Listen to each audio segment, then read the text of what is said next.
college radio DJs during the 90s. Hosts Keith and Steve helped expose bands like Nirvana, Pavement, and PJ Harvey. They went to shows, interviewed musicians, and reviewed albums for various designs and papers. They worked security at concerts and once even did load-in for Fish. Now, they're dads. Whether you want to explore lesser-known music or take a trip down memory lane, tune into the new Dad Rock. Join hosts Keith and Steve as they navigate the ages together, sharing their love of music across various eras and genres. Always well-intentioned, often well-informed, seldom boring, the new Dad Rock will expand your mind. Hey, rockers. Welcome back to the new Dad Rock. Hey, Steve Bot. The new and improved. That was ridiculous. So, Steve Bot. Anyone who tuned in last week, or maybe you should go back and listen to that one, because a lot of things have changed at the new Dad Rock. Keith was literally typing in cues to AI to create an episode on the spot while we recorded. It was to make the episode We're better. not using AI here. We're live. We are live, baby. That's true. It's a bake-off between, well, AI and us. Good luck, Steve. All right. So, we said we want to do segments. Let's start. First one. What's the lizard up to, Steve? What is the lizard up to? Okay. Only one album has come out so far this year, Petrodragonic Apocalypse, back in May. They promised us two, and they said it was a yin and yang thing. So I don't know if the first one was yin or it's yang. It's got to be yin. It's a yin-yang thing. What we know about the next album is that, so the very end of Petrodragonic Apocalypse, which, as you may guess, is probably their heaviest. It's definitely their heaviest. Yep. Heavier than Infest the Rat's Nest. Hard on. But the last 2 minutes of the album are this like tribal kind of Tool-inspired, somewhat electronic, almost industrial, like do. Like there was, a direction had turned. Aransi Pazuzu did it on their penultimate track on their most recent album. But there's a movement going there, and two of my favorite bands are going to drop something in that direction. That's what the Gizzard is up to. You think they're going to make, as far as I know. Do you think the yang part of the second album is going to be like kind of based on that riff or in that direction? That's what they've indicated, and that's what all the intelligence points to. Look, they're on a European tour, finishing it up as we speak, and then they probably got to put some finishing touches on it and drop that on our asses. Yeah, like the intelligence. The new Dad Rock has an extensive intelligence system running throughout the globe, scouting down the best and latest music for you. Not AI, Keith, real time. All right, next up, News Flash.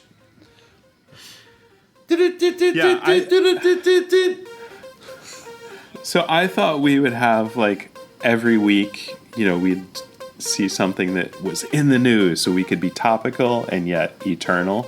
Anyway, what horrible news we start out with already the first time we try it. Man, yeah, like, what was it, like 10 days ago on my Instagram feed? I saw all these posts about Gary Young, who had passed away. Gary Young. Who's Gary Young? Pavement drummer. Our first couple episodes are about our most favorite band from the 90s, or one of them, Pavement, and he was the drummer of the original band. He recorded their first tracks. Yeah, so Steve Malkmus and Spiral Stairs, a.k.a. Scott Canberg, were high school friends. They lived in the Stockton area. This older dude, Gary Young, had a recording studio. These two young whippersnappers go in there and they want to record their noisy, guitar-based 2-minute punk outbursts, and Gary Young played drums on it. And he became a legendary drummer for the first, Watery Domestic, all those EPs associated with it, Slanted and Enchanted, and Watery Domestic, if I'm not mistaken. Yeah, I think that's correct. The studio wasn't actually ready when they first went to record there. They actually helped him finish up the touches on it. I think it was in his garage of his Stockton place. He's probably, 15, 16 years older than them, so he was like... I think he was like 30 and they were like 17. Or something. That sounds about right. Something in that neighborhood. Yeah, but apparently he was a power drummer. But not creepy in any way. I mean, it was what are we talking? 90, 91 in California? Yeah. Speaking of 90 and 91 in California, the Lost Boys, hello, Corey Feldman, Corey Haim. Oh, interesting. Hey, let's not besmirch the Gary. But listen, so Gary Young was in other bands, in the hospitals, he recorded other people. I saw him live on the 2010 Pavement Reunion Tour in the Berkeley Bowl in Berkeley. Is it the Berkeley Bowl? What's it called? Berkeley Bowl, right? Whatever. So it was amazing. He did a couple songs, but he was famous for doing antics like handstands on the drums or right before he played. He'd go around and hand out food to people who were waiting online. He liked to get with the people. He was one with the people. Yeah, so right. he set the tone. He recorded seminal entries into the punk rock, aka new dad rock canon. Yeah, we'll miss you, Gary. Yeah, so R.I.P. Gary Young.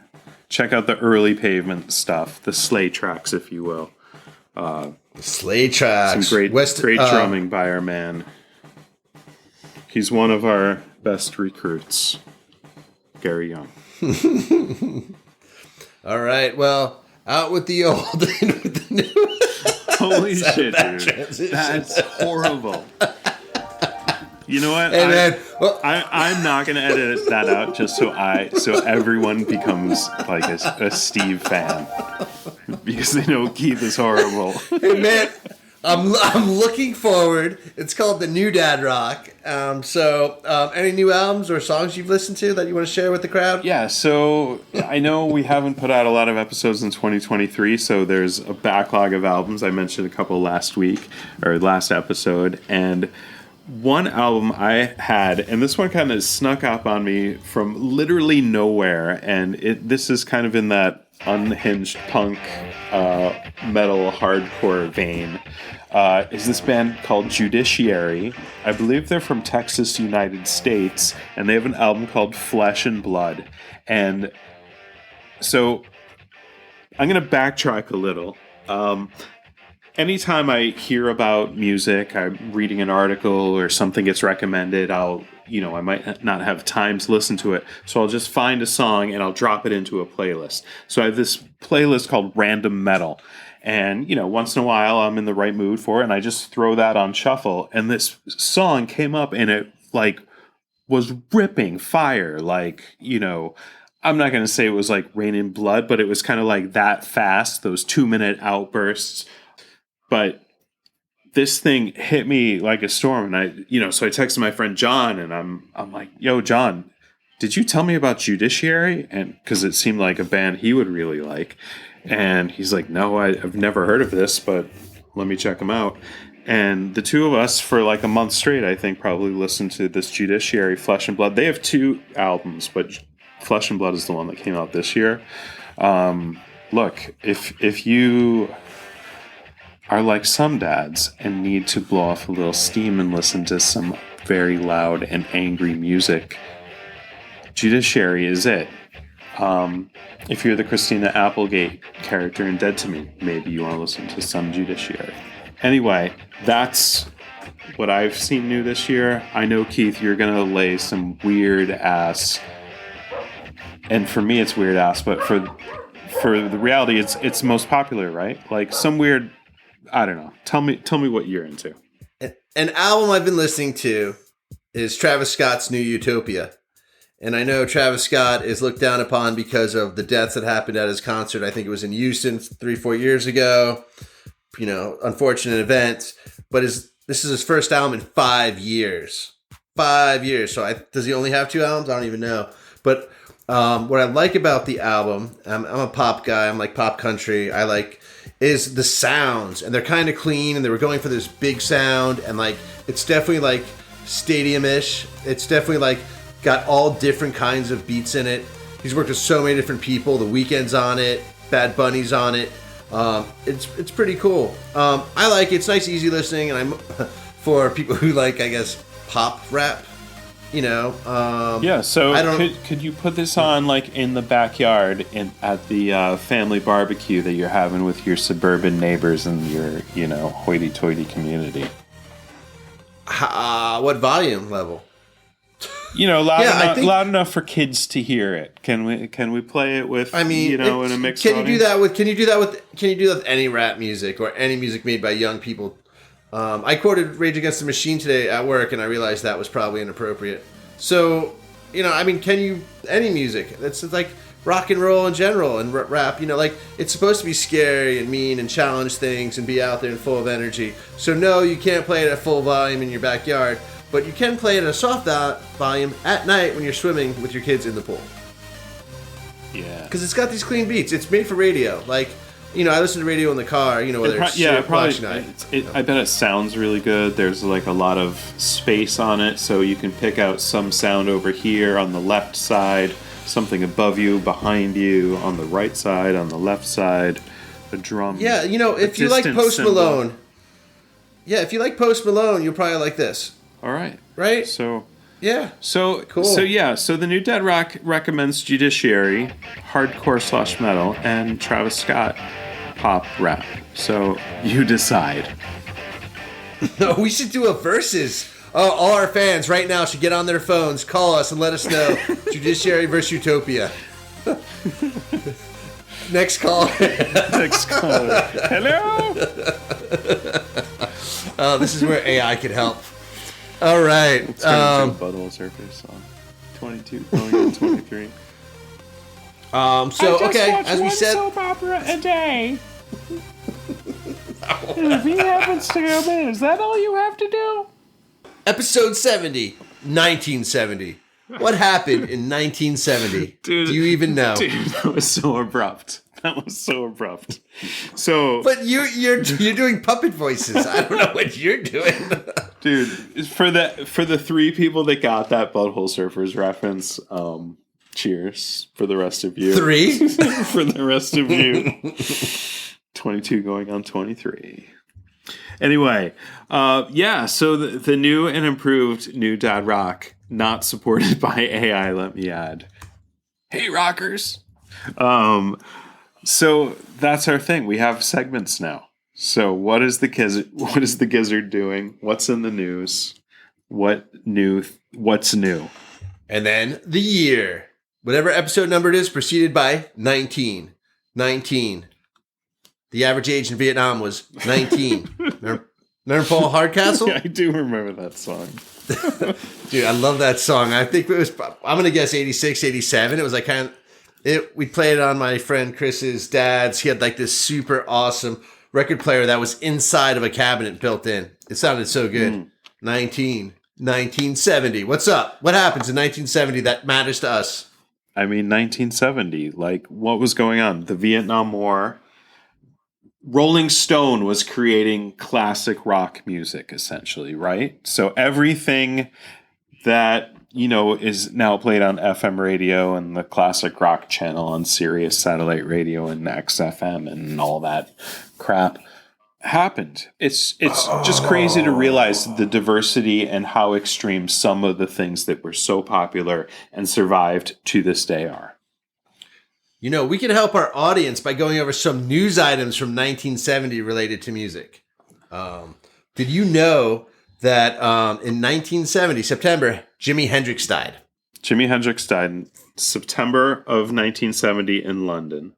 In October of 1970 in London, Pink Floyd Atom Heart Mother comes out. Did you know that in April of that year, the Beatles broke up? They broke up and Let It Be, their final album, right, came out in May. Was that their final album or was that like odds and ends that they compiled and made it their last album? Do you know, was Sgt. Pepper their last? No, that was in the middle. No, I think Let It Be was the last episode. They were recording it, but I think they recorded it separately. Or Abbey Road, excuse me. Yeah, Abbey Road was the last one, wasn't it? I believe Abbey Road was the last one recorded. Let It Be came out last, but I think it was like odds and ends that they had put together. Yeah, I think that's so. Correct. Nonetheless, a news item of 1970: the Beatles break up in April and May. So the world is their oyster, and who's the biggest competitor in 1970 to the Beatles? Is it Zeppelin? I mean, Zeppelin 3 comes out in October. I would say maybe, historically people always say, oh, are you a Beatles fan or are you a Stones fan? The Stones, crazily enough, did not have an album come out in 1970. That was probably the first year that didn't happen. Yeah, but since they started. But this is where they were. They were in between Let It Bleed in 69 and Sticky Fingers in 71. Possibly their 2 best albums. So possibly. That's what was going on in 1970. Whoa! Do you think Let It Be is a joke on Let It Bleed? Oh, conspiracy theory. Beatles, Stones. You heard it here first. April of 1970, Miles Davis Bitches Brew comes out. So the same time the Beatles are breaking up, Miles Davis Bitches Brew. Miles Davis, man, what a crazy career and what a new dad rock tangent, I would say. Maybe he deserves his own episode at some point. Didn't we record his own episode and it's somewhere in the cobwebs of our minds? Well, Miles Davis is so much, you could talk for 3 hours about him and not even scratch the surface because he had such a wild, varied career from the 50s to the 90s. Yeah, the first half of the 70s was, I think, peak Davis. At least for me, that's why I love. Yeah, he basically invented, the acid jazz, the fusion. He was one of the, more popular purveyors of it anyway. And, before that, he was more a traditional jazz player back in the 50s. And then in the early 60s, he had a totally different band or multiple bands.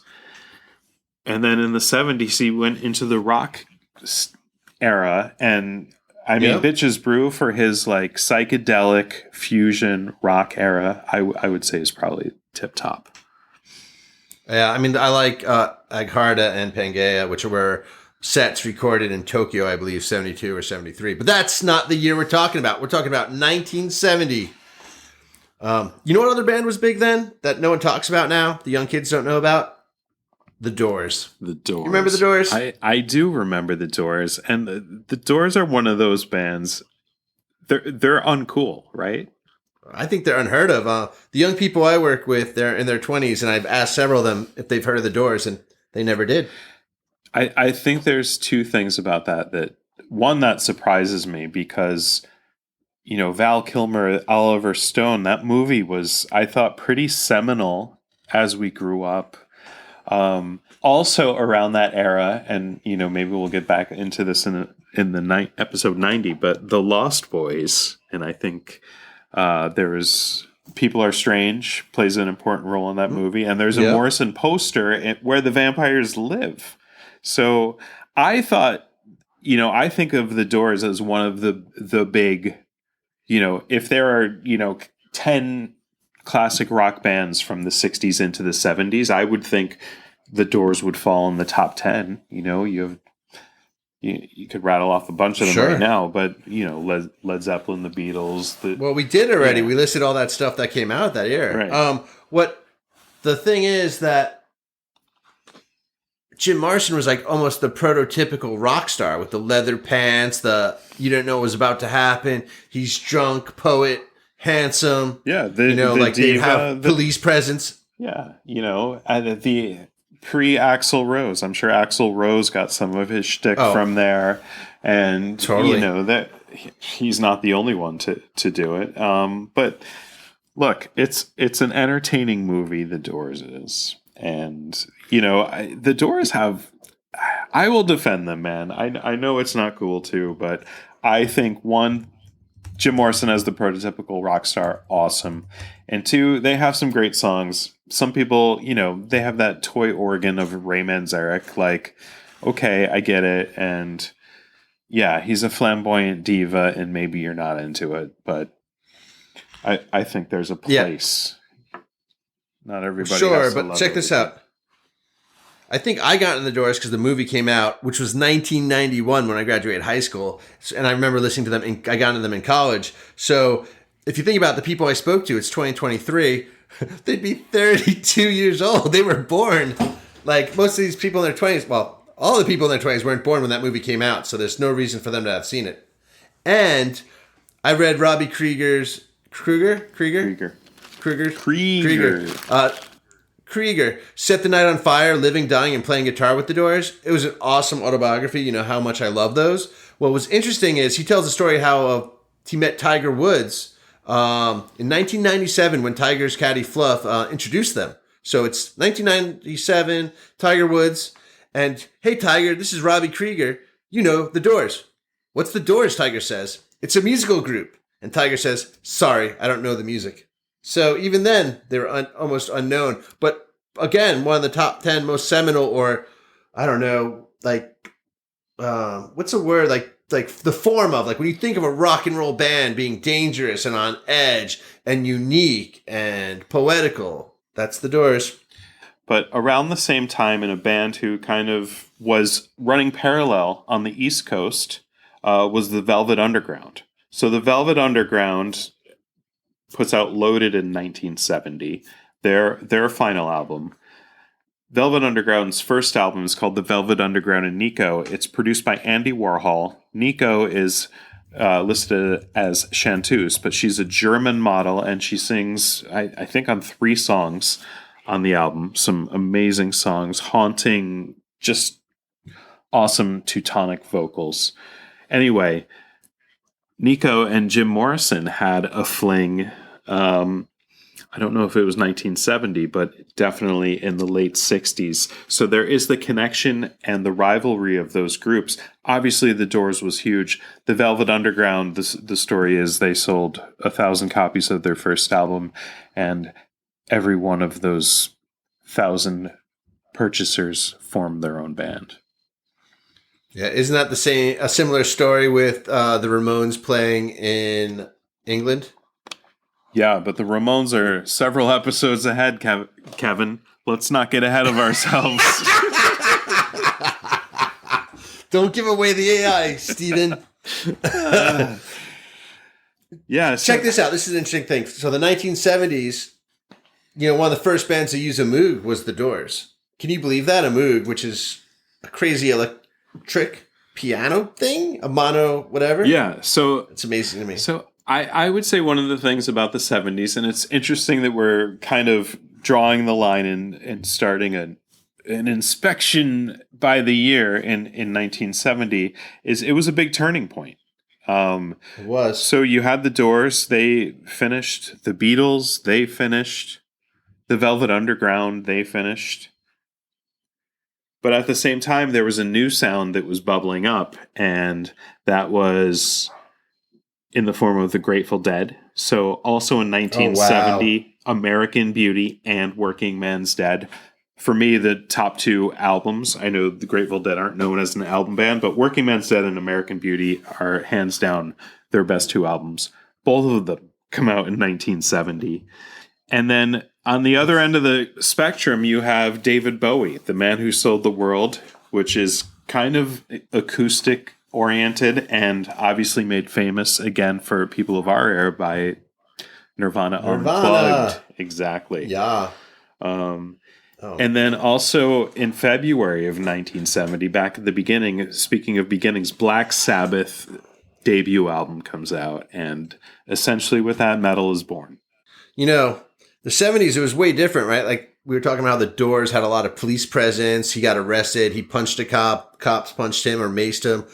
There'd be riots. Back then, the Doors' last show was in December of 1970 in New Orleans. That was an era where, profanity and pretending you were, sticking your thumb through your belt buckle would get you arrested. Now, yeah, to close out on the Doors and like the 70s, Krieger tells in his book about a University of Michigan show where, like, as the crowd booed them, there was one guy in the audience who just loved Jim's defiant attitude, who was just sneering at the crowd. I'm not even sure that he was playing. Like, he was known to kind of like be drunk and not sing parts, and they just play without him. Mm-hmm. But basically, the other person in the audience who loved what was happening with this crazy persona on stage was a gentleman named Jim Osterberg. Better known as Iggy Pop. Yeah, man. I'd love to see Iggy Pop, young Iggy Pop, watching Jim Morrison. I mean, like, he got to see the Doors. How cool is that? He's like direct transmission from the Doors. So when you see Iggy, you're one way one step away from seeing the Doors. Yeah, well, I've never heard that story. That's a new story to me. Perhaps it's well known. But that right there underscores my point from earlier. The Doors are worthwhile.